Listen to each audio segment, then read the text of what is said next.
Кадамжай шаарында 18 миллион сомдон ашуун каражатка жашылча жемиштерди сактоочу кампа курулду. Алдыда айланасын көрктөндүрүү, асфальт төшөө, жарыктандыруу жумуштары жасалат. Бул логистиканын негизги максаты ушул Кадамжай районунда тургундарга, дыйкандарга жардам кылуу кызматын көрсөтөт. Мөмө жемиштер эми сабиз, картошка, ошондой эле алма, алмурут, шабдалы, анан шоковой заморозкада малинаны, черешняны, вишняны дегендей муздатса болот переработкага. Жеке ишкерлер дагы, дыйкандар дагы келип бизге ошол өлчөмдө коюлган мамлекеттик тариф менен келип мөмө жемиштерин сактоого берсе болот.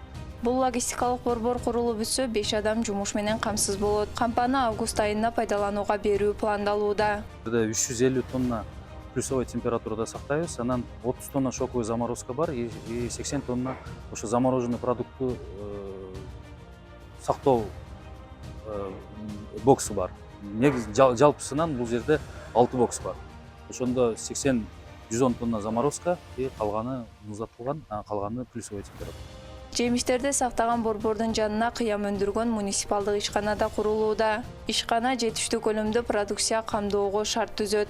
Ошол эле жерде кайрадан переработка кылганга биз пландаштырганбыз бул жерде. Ал цех Касамин проектин алкагында жеке ишкерлер оборудованияны утуп алган.